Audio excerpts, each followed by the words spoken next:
Peggy 16. Sega.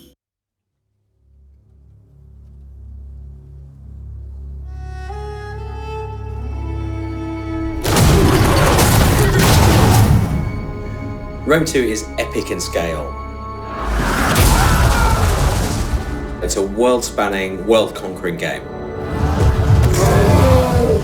To create that grandeur and that epic sense of scale, we need to create audio that really supports that.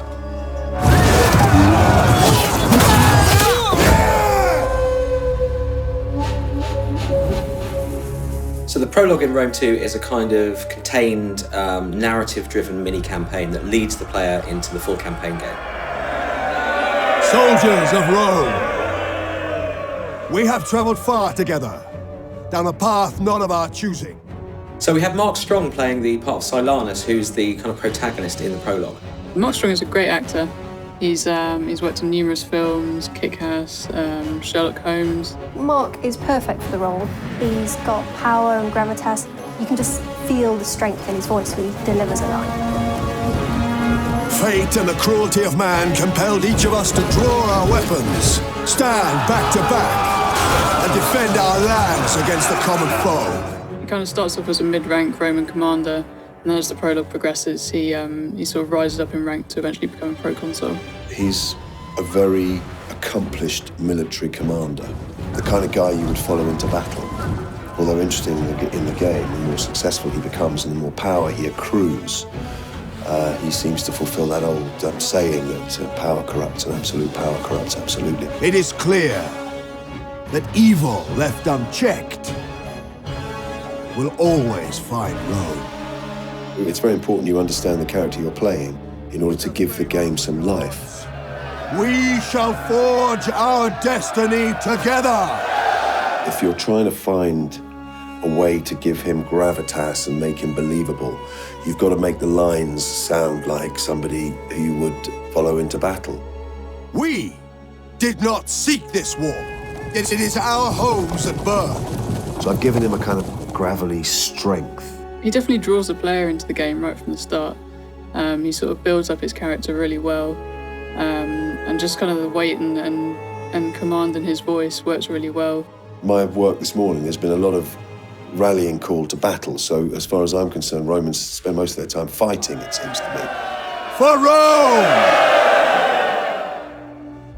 Music is incredibly important in Rome 2 because it sets the tone for the historical backdrop, and it really draws the player into the atmosphere of the ancient world. It helps deliver the emotion in the game. It helps deliver the grandeur and the spectacle. And it helps us to create an identification with a particular culture. Largely, the inspiration comes from the visuals and the game itself. It's usually a case of sitting down and playing the game, looking at still shots, prototype artwork. That's probably the biggest challenge, actually working out what do we make Rome sound like, what do we make Romans sound like. They must be punished! And working out that musical formula or style. We've recorded the music live with the Slovak National Symphony Orchestra. We'd worked with them previously, and I know the setup and the sound there, so it was a simple decision really. The conductor was a guy called Jeff Atmajan. He'd got extensive recording experience on many feature films. He's really very good at communicating with the orchestra and shaping the phrasing that we're working on and rhythms so that we basically get what we really want and the music sounds as good as it can. When you record live musicians, you get the human emotion poured into the music. You get extra detail, depth and texture that's just not possible to do with electronic renditions. The sound effects in Rome 2 really immerse the player in any given environment they're in at the time. So, whether that's a great sweeping battle with thousands of troops or on the campaign map itself.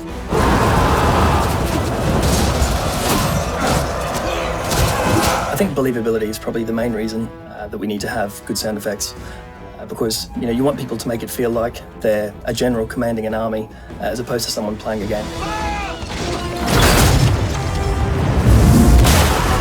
This will never end. We recorded a lot of the assets ourselves here, as well as in the field, as well as at Shepparton Studios. And so we've recorded tens of thousands of individual assets that have been recorded from scratch. So that really does make the battlefield come alive when you can zoom into two guys fighting it out and hear exactly how we think it should sound in that era. Some of those guys really suffered for their art. We had them standing around in full suits of Roman armour being struck with blunt instruments to kind of replicate the sound of metal on metal that you hear in battle. Those guys really worked hard for us.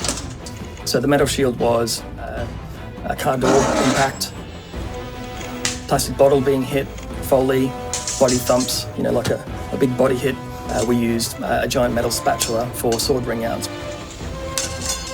We also created a new sort of faux Roman guy, which was a punching bag with helmets, and we bashed it with our fists and all that sort of stuff. It's not always what you expect it to be.